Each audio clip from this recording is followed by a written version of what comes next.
Buenos días. Bueno, hoy vamos a seguir la secuencia de las reuniones del ENCOM pediátrico en la sección de infectología pediátrica, y este semestre queremos dedicarlo a todo lo que sea respiratorio, ya que están invitados todo el tiempo. Hoy vamos a hablar de virus sincitial respiratorio, también en el que Oscar este año va a presentar, digamos, es una revisión realmente del tema, y pues tanto Dianita como yo pues estamos coordinando esta reunión. Entonces, ¿está bien de luz? Sí. Listo, puedes empezar. Muy buenos días para todos. En primer lugar, agradecerles y dar la bienvenida desde el Rincón Pediátrico por su asistencia el día de hoy. Y pues esperamos que sea de todo su agrado y de gran utilidad. Este va a ser el contenido de la charla que vamos a tocar el día de hoy, y vamos a iniciar con un poco de historia. Entonces, realmente el virus sincitial respiratorio es un virus que se aisló relativamente hace pocos años, tan solo hasta hace 65 años el virus sincitial respiratorio se encontró por primera vez, pero no se asoció a infección respiratoria en lactantes la primera vez que se aisló. Ese mismo año, Morris y colaboradores lograron un aislamiento del virus al que denominaron el agente de coriza de chimpancé, y este nombre se obtuvo porque el aislamiento se realizó en 14 chimpancés que sufrieron de resfriado común y de rinorrea. Poco tiempo después, Robert Chanok y colaboradores fueron quienes confirmaron una infección por un virus totalmente indistinguible al agente de coriza de chimpancé en seres humanos, y simultáneamente detectaron anticuerpos neutralizantes contra ese virus en la mayoría de los escolares. Y fue el momento para el cual se decidió generar o rebautizar el virus como un virus sincitial respiratorio. En cuanto a la epidemiología, es importante reconocer que las infecciones por virus sincitial respiratorio son ubicuas en todo el mundo y con una clínica similar. Es la principal causa de hospitalización por infección respiratoria aguda en edad pediátrica. Tiene una tasa de infección cercana del 70% durante el primer año y del 100% a los 2 años de edad. Su temporalidad, va a depender fundamentalmente de si estamos en países con estaciones o en países tropicales. En los países con estaciones, la temporada inicia en el otoño tardío hasta la primavera, pero en países tropicales como el nuestro, realmente la circulación es muy variable. A pesar de que el virus va a estar a lo largo de todo el año, va a presentar mucha más frecuencia en la temporada de lluvias. El virus sincitial respiratorio es responsable de aproximadamente 100.000 hospitalizaciones y 1.000 muertes por año en Estados Unidos. Es responsable de aproximadamente $600 millones para el sistema de salud, y se cree que estas tasas pueden ser incluso el doble en países en vías de desarrollo como el nuestro. Entonces, ahí el impacto de por qué es importante hablar sobre el virus sincitial respiratorio en nuestro medio. Esta gráfica es muy bonita. Esta gráfica nos demuestra cómo estuvo el comportamiento de los virus para el año 2018 según el reporte del CIVIGILA en las 52 semanas. Y quiero que vean dos cosas. Uno, que lo que viene relacionado importante con la charla, y es que el virus sincitial respiratorio se mantuvo constante a lo largo de las 52 semanas y obtuvo el primer lugar con el 35% de los casos reportados de infección respiratoria aguda. Y en segundo lugar, que está en última relación con la charla del Rincón Pediátrico del mes pasado de influenza, es que la influenza tiene el segundo lugar para la infección respiratoria aguda. Si sumamos los casos de influenza H1N1 con la influenza B y la H3N2, toman el 33% de los casos. Y también es muy bonito ver cómo alrededor de la semana 15 empieza el pico de la influenza de H1N1 y hacia la semana 40 va desapareciendo. Y también, a partir en el momento en que disminuye el H1N1, va iniciando los casos reportados por H3N2. Esta es la gráfica de la semana epidemiológica número 3, en el cual vemos que la misma representación para el virus sincitial respiratorio, aproximadamente un 35% de los casos para este año, pero la influenza H3N2 está en el segundo lugar. Sabemos que hay un cambio de los serotipos de la influenza, y que es muy importante tenerlo en cuenta porque esto es el mecanismo de vigilancia que debemos tener para la aplicación de la vacuna de influenza estacional en el año de abril. Entonces, entrando un poco ya en materia, el virus sincitial respiratorio hace parte del orden de los monomegavirales de la familia del Paramyxoviridae y la subfamilia del Pneumovirinae, en el cual encontramos el metaneumovirus y los neumovirus. El neumovirus, tenemos que tenemos diferentes tipos de virus asociados, pero el que nos está viendo nuestra charla, el más importante para nosotros, es el virus sincitial respiratorio humano. Entonces, el virus sincitial respiratorio tiene dos grandes tipos, está el tipo A y el tipo B. Se cree que el tipo A circula con mayor frecuencia a nivel mundial y cada uno tiene diferentes subtipos. El tipo A se han aislado más o menos 16 genotipos, el tipo B tenemos hasta el momento entre 22 y 23 serotipos, los cuales están en íntima relación con el grado de respuesta clínica y manifestaciones que presenten, como veremos más adelante. Consta de un ARN de mediano tamaño que contiene 15.200 nucleótidos que están dispuestos en 10 genes que codifican para 11 proteínas. Como vemos aquí en la imagen, hay un gen que es el gen M2 que tiene dos marcos de lectura abiertos y este va a codificar una proteína que es la M21 y la M22. Son proteínas que, como veremos más adelante, van a estar en íntima relación con el proceso de regulación y la transcripción del genoma viral. Es un genoma no segmentado, monocatenario en sentido negativo, que en toda su longitud está asociado a la nucleocápside. La nucleocápside está conformada por entre 4 y 5 proteínas importantes, que son la nucleoproteína, la fosfoproteína, la polimerasa y la proteína M1 y la proteína M2. La envoltura viral es una doble capa lipídica que se deriva de la infección del huésped. Y finalmente tenemos unas glucoproteínas de superficie, en las cuales las más importantes son la glucoproteína F, que es la glucoproteína de fusión, y la glucoproteína G, que es la glucoproteína de unión, sin desconocer la glucoproteína pequeña hidrófoba, en las cuales las tres deben estar presentes para hacer una adecuada infectividad del virus. Entonces, un poco más en detalle, cuáles son las proteínas y dónde se localizan en el virus. Entonces, como hemos hablado inicialmente, tenemos entre 4 y 5 proteínas que van a formar la nucleocápside, que están dispuestas aquí en el centro de la gráfica. Entonces tenemos el RN viral, que está cubierto por la nucleoproteína, la fosfoproteína, la polimerasa y la proteína M21 y M22, que van a regular todo el proceso de transcripción y replicación de la RN viral. En segundo lugar, tenemos un grupo de glucoproteínas de superficie, que son las que están representadas aquí en amarillo, verde y cafecito, las cuales van a mediar la infectividad del virus. Como veremos más adelante, para el virus sincitial respiratorio, la glucoproteína G y la glucoproteína F son las glucoproteínas más importantes a la hora de generar una infección a la célula huésped. Y contra estas glucoproteínas se va a dirigir o está dirigida la investigación en las vacunas y en los anticuerpos monoclonales para disminuir la carga de la enfermedad. En tercer lugar, tenemos la glucoproteína N, que se dispone alrededor de la envoltura viral y va a favorecer la morfogénesis del virus. Y finalmente la proteína NS1 y NS2, no menos importantes, que son proteínas pequeñas no estructurales que van a interferir con la respuesta inmunológica del huésped. Lo que van a hacer estas proteínas es que van a inhibir el interferón gamma a través de la vía de la vitalidad, y de esta manera va a impedir que el cuerpo responda por los linfocitos TCD8 y va a ocasionar que la respuesta inmunológica del virus sea mediada por linfocitos T helper 2. Y veremos la importancia que tiene esta implicación en las manifestaciones clínicas y en el pronóstico de la enfermedad. Entonces, como les había hablado, la proteína G es una de las más importantes a la hora de hablar del virus sincitial respiratorio. Es la proteína de unión por excelencia del virus, y esta proteína lo que favorece es que haya una unión entre el virus y la célula del huésped a través de diferentes moléculas que interaccionan. Entre ellas tenemos el heparansulfato, las proteínas A y D del surfactante pulmonar, la anexina 2 y la L-selectina.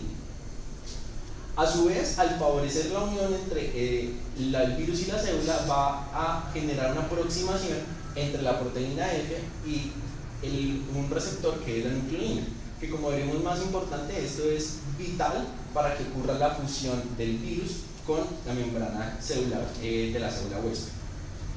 Y a su vez, la proteína G tiene o interfiere de manera importante con la respuesta inmunológica del huésped, en especial a través de un motivo similar a la quimioquina CX3C, que lo que hace es que va a impedir que la quimioquina como tal se una a dicho receptor y va a impedir que la respuesta inmunológica del huésped sea a través de los linfocitos TCD8. Entonces este es otro mecanismo mediante el cual el virus, digamos que trata de evitar la respuesta citotóxica y se va a generar una respuesta mediada por TGL-per2.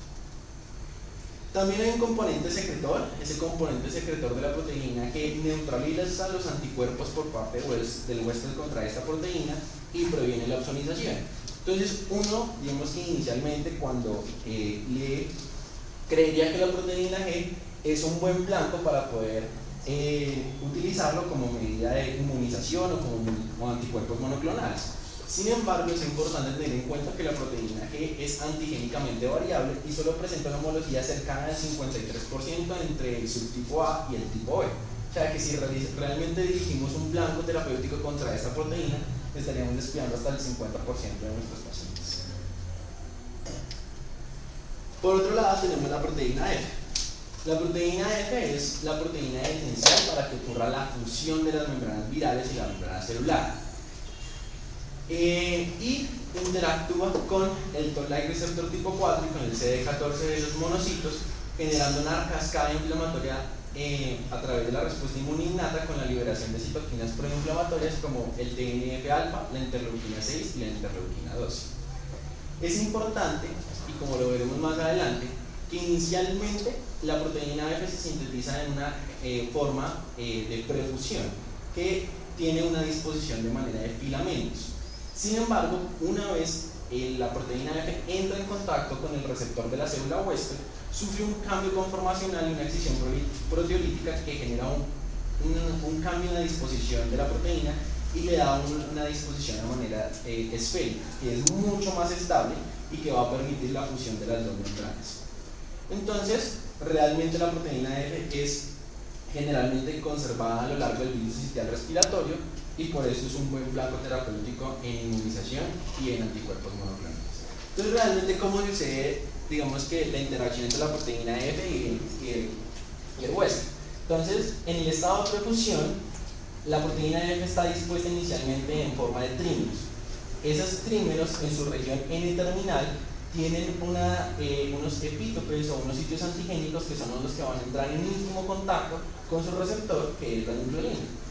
Una vez el receptor está en contacto con la proteína F, sufre un cambio conformacional dramático que conduce a la inserción de un péptido de la proteína de fusión a la membrana del célula de huésped. ¿Y esto qué permite? Permite que haya un acercamiento entre la envoltura vial y la membrana de la célula huésped. Esto, digamos que está aquí representado como en una sola proteína, pero es importante tener en cuenta que para que ocurra una adecuada fusión debe combinarse múltiples fuerzas y esto debe suceder en múltiples trímeros de proteína F para poder vencer las fuerzas hidrostáticas y termodinámicas que van a impedir que la proteína F y la proteína G y la membrana celular se junten. Una vez ocurre esto, entonces se genera un poro de fusión mediante el cual pues las membranas viral y celular van a estar fusionadas y la nucleocápside, o sea, el contenido del ARN del virus, va a lograr entrar a la célula. Y esto es muy importante porque es aquí donde van a estar dirigidas las terapias de los anticuerpos monoclonales y las vacunas que estamos haciendo hoy en día. Entonces, en el estado postfusión de la proteína F hay 3 sitios inmunodominantes importantes, dentro de los cuales el más característico, para el cual está dirigida la terapia hoy en día, es el 2, para el cual está dirigido el palivizumab. Entonces, como veremos más adelante, el palivizumab es un anticuerpo monoclonal humanizado que está dirigido contra el estado de postfusión de la proteína F.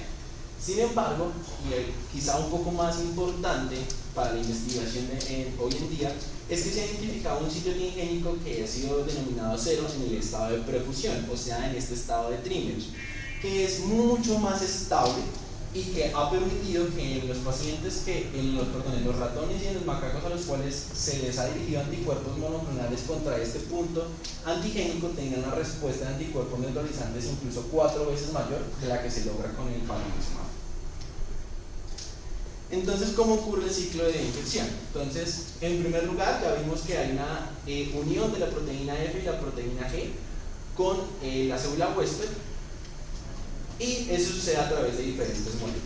Entonces, ya hemos hablado que la proteína G, que está aquí representada en morado, va a tener una íntima relación con la CXC3CD1 y con el heparansulfato, y esto va a permitir que haya una unión del virus a la célula huésped y favorece que haya un acercamiento entre la proteína F, que es la que está señalada en azul, con su receptor, que es la nucleonina, para favorecer la formación de un poro de fusión y la entrada a la nucleocápsula.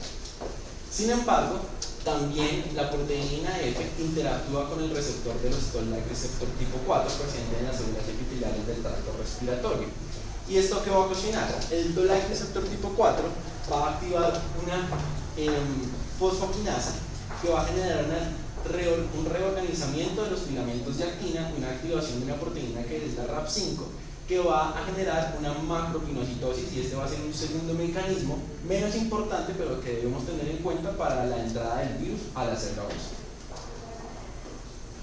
Una vez que la ribonucleoproteína es liberada dentro de la célula huésped, se despega de esa proteína M y esa envoltura viral y se localiza a nivel del citoplasma y va a generar los procesos de replicación, de transcripción y de la traducción de las proteínas virales. Simultáneamente, la proteína M, que estaba a lo largo de toda la envoltura, si lo recordamos, va a ser importada al núcleo. Y esto es muy importante tenerlo en cuenta porque la proteína M en el núcleo lo que va a hacer es que va a inhibir la transcripción de la célula huésped y va a detener el ciclo viral en G1 y en G2. Entonces, ¿qué va a hacer? Va a impedir que la célula huésped pueda proliferar y continuar su ciclo de mitosis. Y es por eso que en las manifestaciones clínicas o el periodo de convalecencia del virus sincitial respiratorio tarda tanto, porque al estar bloqueada la transcripción y el periodo, digamos, el proceso de mitosis de dichas células, digamos que reparación del epitelio va a tomar un poco más de tiempo. Posteriormente, la proteína M va a ser exportada del núcleo a zonas dominios ricos en colesterol, que van a ser los dominios en el punto donde se van a generar los nuevos virus, y va a interactuar con las proteínas de superficie y con la nucleocápside para generar el brote de los nuevos viriones y continuar el ciclo de infección en otras células contiguas. Entonces, ¿cómo ocurre la transmisión? La transmisión ocurre por contacto con personas infectadas. La inoculación es directa, fundamentalmente en la conjuntiva y en la nariz, por secreciones infecciosas, y se ha demostrado, se ha reportado que esa distancia debe ser mínimo de 1 metro para que ocurra la infección.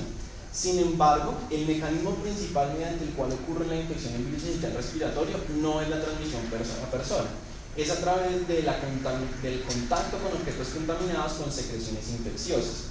Y es allí donde debemos tener relevada importancia a la hora de evaluar de cómo va a ser el mecanismo de contención de la enfermedad para evitar la reacción cruzada y la infección cruzada. Pero ¿cuánto tiempo puede durar la transmisión del virus? Entonces, la propagación en promedio puede durar entre 7 a 10 días. Sin embargo, dependiendo de la carga viral y de los títulos virales del paciente, uno puede ver que en pacientes con altas cargas virales la propagación puede incluso prolongarse hasta dentro de 30 días. Y es importante que lo tengamos en cuenta para las posibles recomendaciones, las recomendaciones que deberíamos dar a los padres una vez salen, y también para el manejo intrahospitalario. Y a su vez esa carga viral está en íntima relación con el grado y la gravedad de la enfermedad. Se ha demostrado que a títulos más altos de virus sincitial respiratorio está asociado con mayor necesidad de oxígeno suplementario, mayor cantidad de hospitalización, requerimiento de unidad de cuidado intensivo, ventilación mecánica invasiva y mortalidad. Entonces, cuando uno piensa en la transmisión del virus, es muy importante tener en cuenta cuál es la supervivencia del virus, cuánto dura el virus en el ambiente. Y realmente esto va a depender del tiempo de secado y el punto de rocío. ¿Qué quiere decir esto? En las superficies no porosas, a temperatura ambiente, el virus puede sobrevivir entre 3 y 30 horas. En las superficies porosas, como los pañuelos, el virus tiene una supervivencia mucho más breve, es alrededor entre los 30 minutos y los 60 minutos.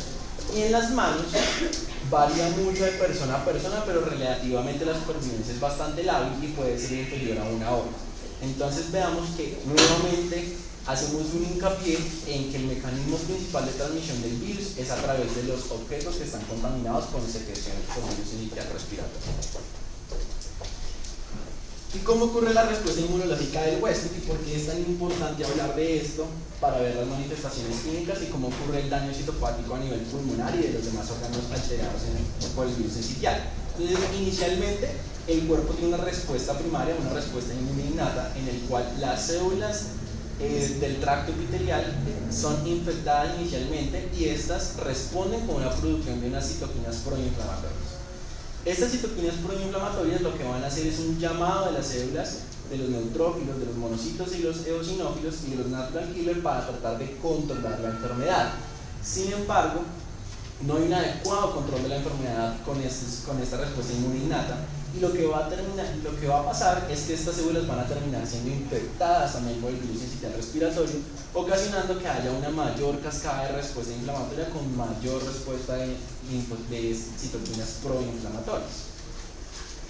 ¿Qué más sucede? Los macrófagos, que son una célula muy importante para el control de la enfermedad, tratan de eliminar los virus, pero realmente la carga viral es demasiado alta para que solamente los macrófagos pudieran controlar la enfermedad, y es aquí donde tienen que entrar las células presentadoras de antígeno, donde el primordial es la célula dendrítica. Sin embargo, en la célula dendrítica, cuando es infectada por el virus incisional respiratorio, cambia totalmente su función. La célula dendrítica, al estar infectada, no puede activar un linfocitos T, y cuando lo logra activar va a afectar totalmente la modulación de una respuesta de T helper 2 versus una respuesta de T helper 1. Como vemos aquí, va a generar un aumento en la producción de interleuquinas tipo 2, como son la interleuquina 4, la 5 y la 13, y va a disminuir la producción de enzimas B, interferona y perforina, que van a ser las moléculas directamente relacionadas con la citotoxicidad y con la citolisis del virus. Adicionalmente, hay una respuesta inmunológica mediada por anticuerpos que tocaremos más adelante, y como hemos hablado, pues también hay una respuesta por parte de las células T reguladoras. Estas células T reguladoras lo que hacen es que modulan la respuesta proinflamatoria, pero al generar una infección por las células dendríticas, estas van a estar bajas y va a ocasionar que la respuesta inflamatoria generada por el virus incisional respiratorio sea de predominante helper 2. Yo sé que a lo largo de la charla les he nombrado varios mecanismos mediante el cual el virus genera una respuesta de helper 2. Pero ¿de qué depende, digamos, por qué es tan importante hablar de cuál es esa respuesta? Cuando yo tengo una respuesta mediada por T helper 1 hacia el virus incisional respiratorio, ocurre una eliminación viral y el efecto citopático a nivel pulmonar es menor. Sin embargo, cuando yo tengo una respuesta mediada por T helper 2, va a estar mediada fundamentalmente por eosinófilos y por inmunoglobulina E, a diferencia del otro tipo de inmunoglobulinas, y se va a alterar la función de los linfocitos TCD8, evitando que haya una adecuada depuración del virus y conllevando a un mayor riesgo de infección grave, sibilancias respiratorias y episodios recidivantes. Y es por eso que se ha estipulado, hay hipótesis de que la infección por virus incisional respiratorio puede generar una hiperreactividad bronquial y está relacionada con el desarrollo de asma. Pero ¿de qué depende que yo tenga una respuesta T helper 1 o T helper 2? Entonces, fundamentalmente el componente genético es un factor no modificable, de la edad, los menores de 6 meses y sobre todo los lactantes menores de 3 meses tienen un predominio de la respuesta T helper 2. Las exposiciones previas y el antígeno por la exposición previa. Entonces, la respuesta mediada por la proteína F tiende a ser una respuesta mediada por T helper 1. Y por eso, digamos que la mayoría de los estudios y el cuerpo monoclonal que tenemos hoy en día va dirigido frente a esta proteína, porque la idea es que generemos una eliminación del virus con el menor efecto citopático posible a nivel pulmonar. Sin embargo, cuando tenemos exposiciones previas o antígenos dirigidos contra la proteína G, pues entonces vamos a generar una respuesta mediada por T helper 2, por lo que habíamos hablado anteriormente, que tenía un motivo similar a la quimioquina CXCR3 que iba a inhibir el interferón gamma. Entonces, esta gráfica es un poco de resumen de lo que hemos hablado de inmunología. Tenemos inicialmente una respuesta inmune innata en donde actúan los macrófagos, los polimorfonucleares, los natural killer para tratar de controlar la infección, pero a pesar de que no se puede controlar la respuesta inmune innata, pues luego vamos a dar lugar a una respuesta inmune adaptativa, en donde la célula presentadora de antígeno va a ser la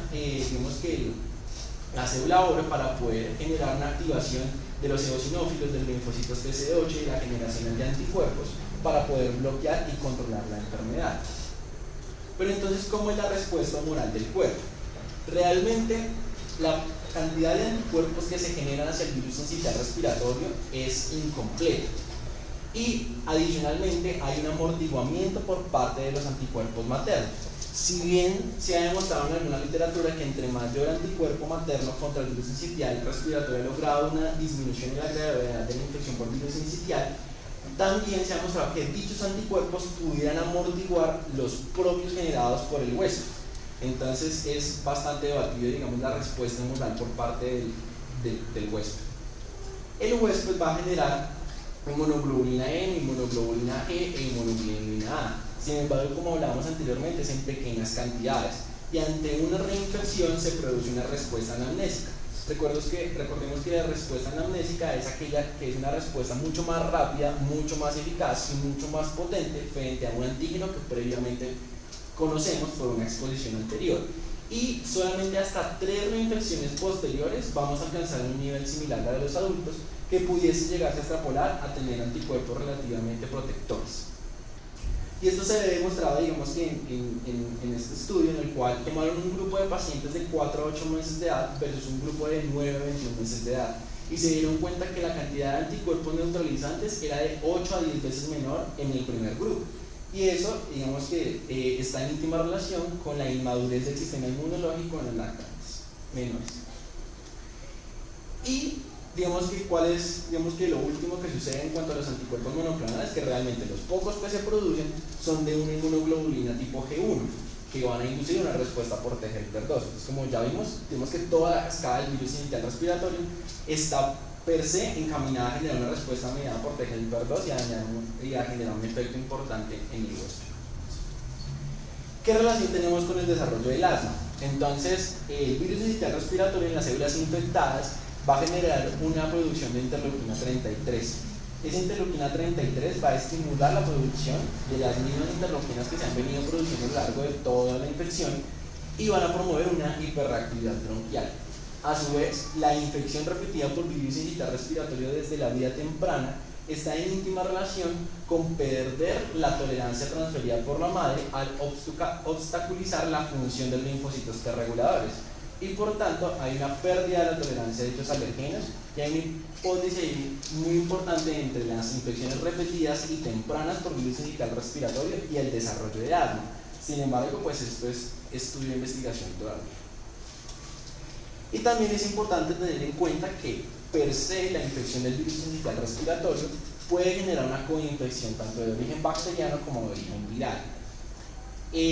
La infección va a generar una diskinesia viral y va a aumentar la expresión de receptores bacterianos como el ICAM1 y el receptor para el factor activador de plaquetas. Y esto que ha conllevado que en estudios hayan encontrado que hasta el 44% de los pacientes con infección de virus sincicial respiratorio tengan una coinfección bacteriana del tracto respiratorio inferior, en los cuales el neumococo y el Haemophilus influenza son las bacterias principalmente encontradas, sin desconocer que hasta el 30% de los pacientes con infección pudieran tener una coinfección de origen viral, entre los cuales el más característico es la influenza y el adenovirus. Entonces, ¿cómo ocurre la patogenia? Entonces tenemos un periodo de incubación entre 2 a 8 días, un promedio entre 4 a 6 días, y es lo que vemos aquí. Durante los primeros días, realmente el huésped podría responder es con una infección respiratoria alta. Va a estar dada por rinorrea, congestión nasal, tos, pero el tracto respiratorio inferior es completamente normal y el bronquiolo va a estar sano. ¿Qué sucede después? Alrededor de los 3 a 5 días va a generarse un efecto citopático y la formación de los sincicios. Entonces va a haber producción de moco, edema, infiltrado por células linfocíticas, especialmente los polimorfonucleares y monocitos, y va a ocasionar una obstrucción del bronquio total.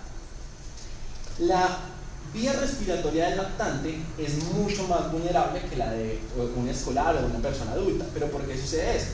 Pues recordemos que de per se la vía respiratoria del lactante es mucho más pequeña. Y si nos devolvemos a la ecuación del flujo, el flujo es directamente proporcional, la resistencia es directamente proporcional con la longitud y la viscosidad e inversamente proporcional con el radio. Entonces, claramente aquí en el bronquio tenemos un aumento de la viscosidad porque hay producción de moco y hay un infiltrado de leucocitano importante. Y adicionalmente hay un aumento de la resistencia porque el radio está totalmente comprometido y recuerden que el radio se eleva a la cuarta potencia. Entonces realmente a nuestros chiquitos infectados por virus syncytial respiratorio se va a ver manifestado en dificultad respiratoria y finalmente en hiperinsulación y atelectasis porque van a generar un atrapamiento de aire dependiendo de si tenemos una obstrucción parcial o total de los bronquiolos. Entonces, ¿cuáles son las manifestaciones clínicas del virus syncytial respiratorio? Pues las que más conocemos son las infecciones de origen respiratorio, como hemos hablado. Es responsable del 70 al 80% de las bronquiolitis, de un importante grupo de neumonía, traqueobronquitis y laringotraqueobronquitis entre un 2 a un 10%.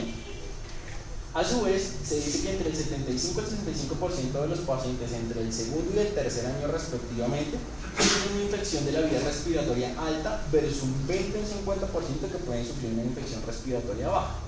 Y esta gráfica únicamente nos demuestra cuáles pueden ser las manifestaciones clínicas o los signos o los síntomas que presentan esos pacientes con infección respiratoria aguda que ya conocemos. Pueden cruzar con fiebre, que no necesariamente es una fiebre alta, que puede durar entre 3 a 5 días y autolimitarse. Pueden cursar con sibilancia, dificultad respiratoria, tos, y pues nos hacen una diferencia entre los pacientes ambulatorios y hospitalizados. Claro está que los pacientes que tienen una enfermedad de la vía aérea inferior, que tienen sibilancia, que tienen mayor dificultad respiratoria y unos factores de riesgos adicionales que veremos más adelante, pues probablemente requieran un manejo intrahospitalario. Este es un artículo muy bonito que salió en enero de este año en el Journal de Enfermedades Infecciosas avalado por la ICSA. Es un estudio prospectivo que se hizo en un hospital de Roma, en el cual se tomaron desde el 2005 al 2006, hasta el 2000 y 2017, todas las muestras de lavado nasofaríngeo de pacientes que tenían bronquiolitis. ¿Cuáles eran los criterios de inclusión? Fundamentalmente los pacientes menores de un año de edad, y los criterios de exclusión, la prematuridad, sibilancias recurrentes y enfermedades crónicas subyacentes. O sea, realmente eran pacientes menores de un año de edad, previamente sanos, sin antecedentes de importancia. Se lograron recolectar 312 lavados nasofaríngeos positivos para virus syncytial y luego hicieron una secuenciación del genotipo. Y querían ver si había una diferencia entre las manifestaciones clínicas presentadas entre el tipo A y el tipo B e incluso entre diferentes subtipos del tipo A. Entonces, esta gráfica nos demuestra, digamos que la variabilidad que tuvo en el tiempo el tipo A y el tipo B. Aquí en el tipo A está representado en azul y en rojo porque el NA1 es, digamos que uno de los subtipos más frecuentemente aislado que está asociado con mayor gravedad, y el ON1 es uno de los otros segundamente aislados. Entonces vemos que aquí entre el 2005 y el 2017 el tipo A fue el más frecuentemente aislado. Sin embargo, entre el 2005 y el 2002 el subtipo más aislado fue el NA1 y del 2002 en adelante el ON1, representando un cambio del serotipo encontrado. Y en las manifestaciones clínicas que encontraron, entonces vemos que realmente los del tipo A de subtipo NA1 sí están o presentan una infección respiratoria aguda más severa. Vemos con diferencias estadísticamente significativas como la enfermedad y las retracciones costales, el compromiso de la frecuencia respiratoria y el compromiso de la oxigenoterapia versus los otros dos grupos es evidente. Y a su vez vemos como el score de bronquiolitis es mucho más severo en este primer grupo respecto a los otros dos, y la admisión de UCI también es mucho más elevada. Entonces esto ofrece un panorama amplio para la investigación para poder dirigir realmente una terapia frente a alguno de los serotipos o específicamente frente a un serotipo que es mucho más agresivo que los otros dos. ¿Qué otras manifestaciones podemos encontrar? Entonces hay manifestaciones también a nivel del oído medio. Se reporta que entre el 50 y el 74% de los niños menores de 3 años de edad que tienen una otitis media aguda se ha encontrado un aislamiento del virus syncytial respiratorio. Del 100% de otitis medias, aproximadamente el 40% son virales y de estas el 75% son por virus syncytial. Se desarrollan 5 días después de la infección respiratoria alta y es más común en los mayores de un año. Pero es importante tener en cuenta que hasta el 20% de los pacientes pueden tener una infección, por lo que hemos hablado, tanto por virus como por bacterias, lo que va a limitar también pues una respuesta de una inmunológica por parte del huésped mucho más efectiva. ¿Qué otras manifestaciones podemos tener? Podemos tener manifestaciones cardíacas, dentro de las cuales la más importante y la más frecuente es la miocarditis, con elevación de troponina es importante, pero también podemos tener bloqueos, taquicardia, fibrilación ventricular e infusión pericárdica. El 33% de los pacientes que ingresan a unidad de cuidado intensivo pueden tener y cursar con hiponatremias, porque veremos más adelante que tienen también una afectación del sistema nervioso central. 11% de ellos con sodios menores de 130, con elevación de la hormona antidiurética. Es una importante causa de descompensación del síndrome nefrótico, especialmente el respondedor a esteroides, de hepatitis con elevación de transaminasas, especialmente a la ALT, y el sistema nervioso central es otro de los más frecuentemente afectados. Digamos que el signo cardinal más frecuente son las apneas, sin desconocer que hay pacientes y que hay casos reportados de estatus, encefalopatía, encefalitis y estrabismo.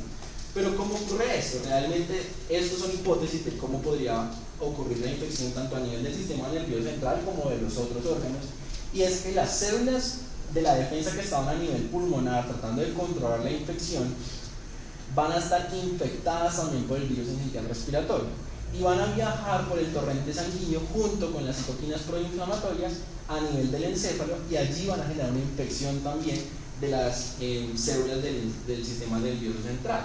Y se ha reportado en ratas que incluso esta infección en el sistema nervioso central genera alteraciones en el comportamiento, alteraciones en el aprendizaje y alteraciones en la neuroplasticidad cerebral. Entonces, pues esto es importante tenerlo en cuenta, porque no solamente las manifestaciones del virus sincitial respiratorio son a nivel pulmonar. ¿Cuál es el diagnóstico? Entonces tenemos diferentes formas de hacerlo. Tenemos la detección antigénica de primera generación y de segunda generación, que ahorita veremos sus diferencias, a través de anticuerpos fluorescentes, el cultivo, que realmente tiene una sensibilidad muy baja y por eso no se usa, y los test moleculares rápidos o las PCR múltiples. Entonces, inicialmente tenemos las pruebas antigénicas de primera y segunda generación. ¿Qué diferencia vemos aquí? Fundamentalmente la sensibilidad. Inicialmente en las de primera generación la sensibilidad era muy baja porque hay una alta tasa de falsos positivos. Al inicio de la charla les conté que el metaneumovirus es primo hermano del virus sincitial respiratorio, y la mayoría de la tasa de falsos positivos era por aislamientos de metaneumovirus. Por eso, digamos que actualizando o con la nueva generación del aislamiento antigénico logramos tener una sensibilidad un poco más aceptable. También tenemos los anticuerpos, las respuestas, los test moleculares rápidos y los PCR múltiples, que tienen una sensibilidad pues demasiado alta, con una especificidad cercana al 100%, y pues van a ser métodos diagnósticos mucho más efectivos, pero que probablemente no siempre dispondremos en nuestros hospitales, y que en caso de que dispongamos, pues estos últimos estarán indicados en pacientes de alto riesgo y que requieran una terapia adecuada rápida.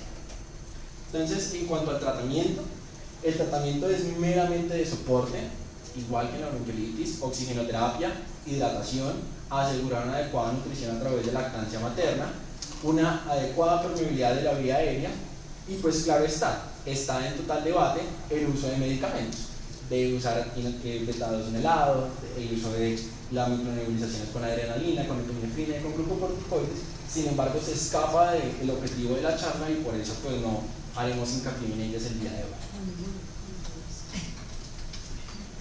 En cuanto a la ribavirina es un tratamiento que va dirigido principalmente contra el virus sincitial respiratorio.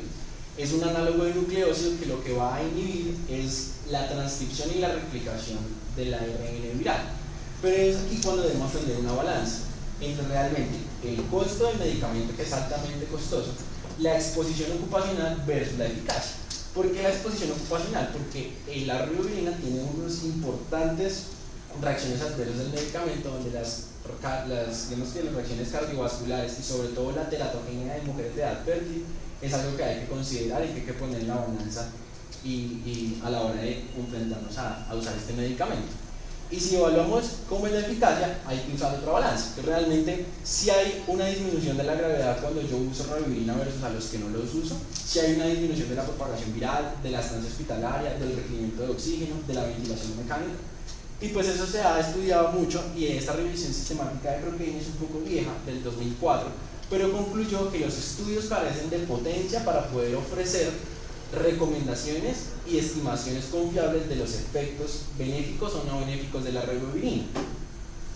La Academia Americana de Pediatría en el año 2014 estipula que la ribavirina en aerosol no se recomienda de rutina debido a la falta de eficacia clínicamente significativa y que la ribavirina oral o aerosolizada pudiera ser, digamos que, usada o puede ser considerada en cierto tipo de pacientes, fundamentalmente los pacientes con un inmunocompromiso severo, los pacientes con un trasplante de células madre hematopoyéticas o los pacientes con inmunodeficiencias severas como la variable común, en los cuales el riesgo versus el beneficio de la enfermedad está establecido y debemos evitar una enfermedad grave potencialmente mortal.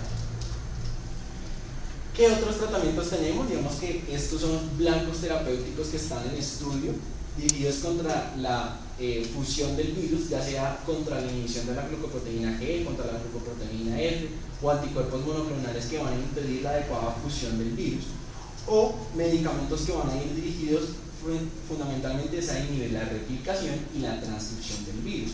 Entonces van a ir dirigidas a inhibir la polimerasa, a inhibir la fosfoproteína o la nucleoproteína, o a inhibir la síntesis de piridinas o a través de RNAs de interferencia pequeños que lo que van a hacer es degradar el RNA mensajero.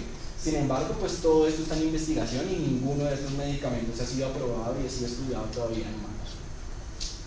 ¿Qué tenemos en vacunas? Lamentablemente tampoco tenemos mucho, por decir que no tenemos nada hasta el momento.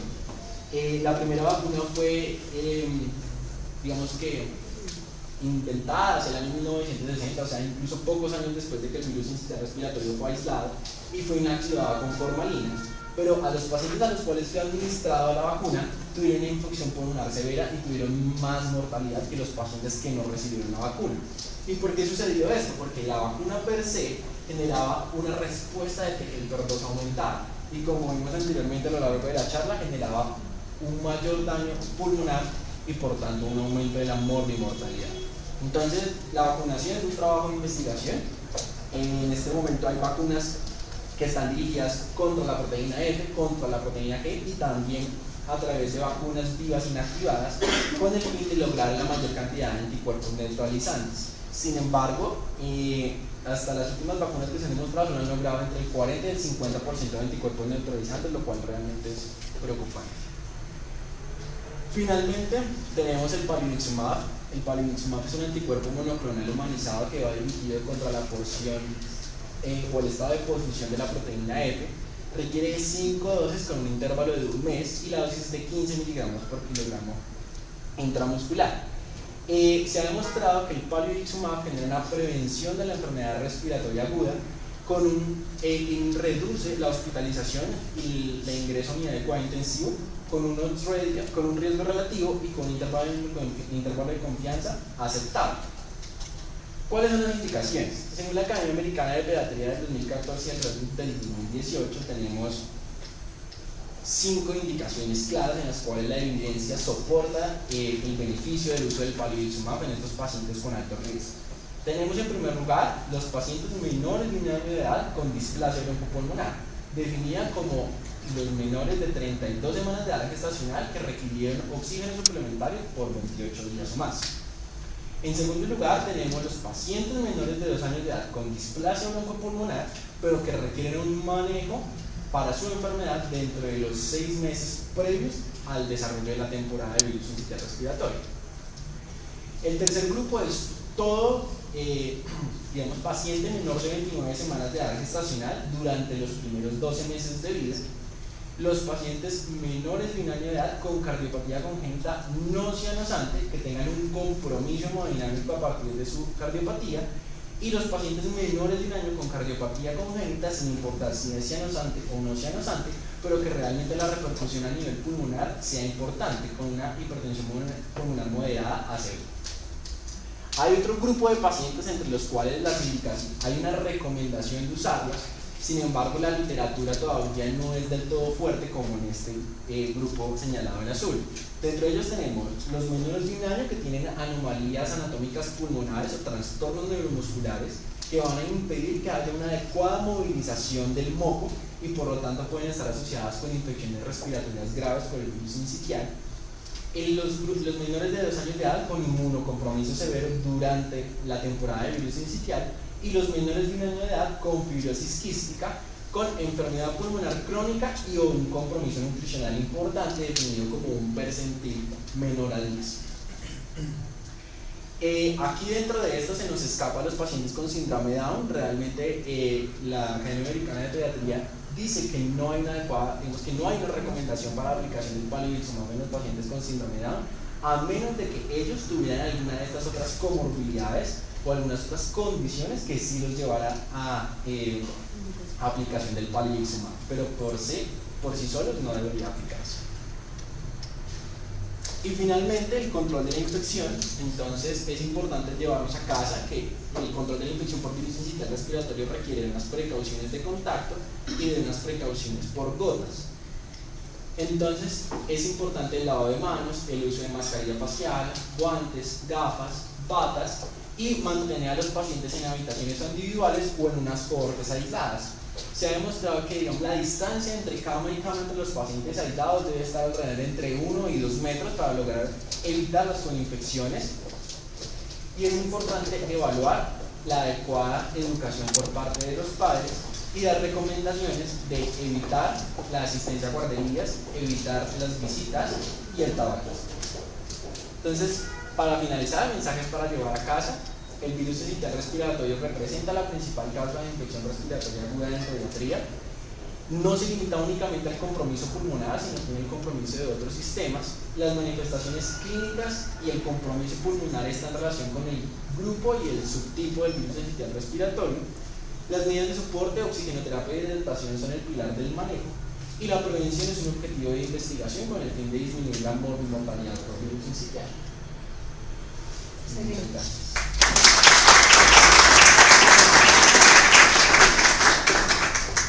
De nuevo, felicitaciones, ¿verdad? Excelente.